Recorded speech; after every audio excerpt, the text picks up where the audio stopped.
was the only leader who realized his vision in his own life.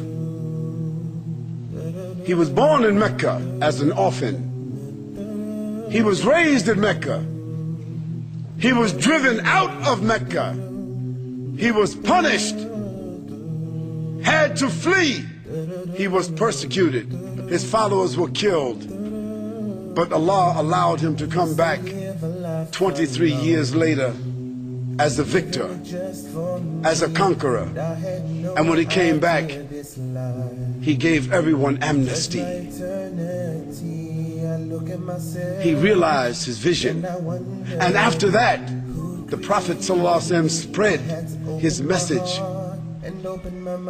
He spread Islam throughout the peninsula of Arabia, so that Islam became established as a state, as a government. He was the ruler, but he was still eating and drinking and dressing the same way that he was doing as he was born and as he grew up. The Prophet ﷺ handed over his life to his Lord. He gave up his life to his Lord and passed on, sallallahu alaihi wasallam, 23 years after the revelation came to him. He was 40 when the revelation came. He was 63 when he passed away, sallallahu alaihi wasallam. And the next 4 men that succeeded him, Abu Bakr as-Siddiq, Umar ibn al-Khattab, Uthman ibn Affan, and Ali ibn Abi Talib. In those next 32 years, the Muslim frontier spread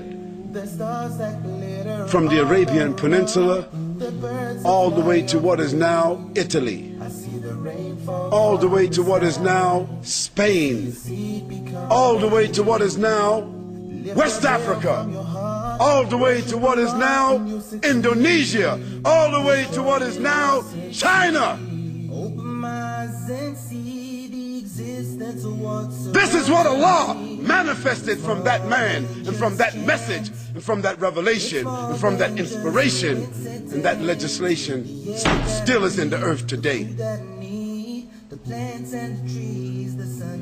Take all the Qur'ans and all the Bibles and all the Torahs and all the Zabur and all the other books, throw them in the ocean.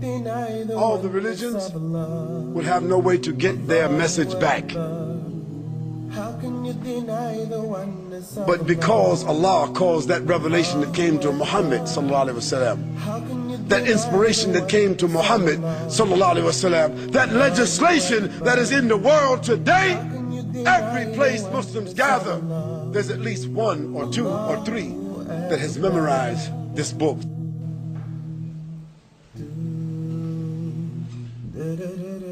This is the evidence that Allah subhanahu wa ta'ala said He will preserve it, and He has preserved it to the hearts of the believers. That is the message of Muhammad sallallahu alaihi wasallam. That is the evidence of his message. O Muslims and O non-Muslims,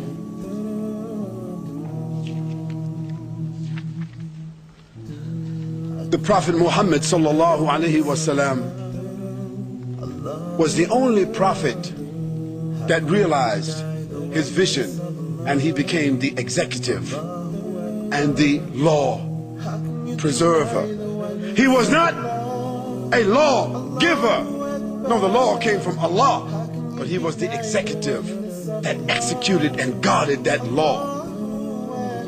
Muhammad sallallahu alaihi wasallam, he taught the whole of humanity. He passed on his teaching so that the Quran was preserved and his Sunnah was preserved. We have with us today books like Sahih al-Bukhari, Sahih Muslim, Abu Dawood, Tirmidhi, Nasa'i. We have these books, the Sahih Sitta, among them more than 14,000 documented authentic ahadith from the Prophet ﷺ, that we can trace right back to his mouth, that we can trace right back to his behavior, that we can trace right back to his approval. No one else has a posterity of documentation like that.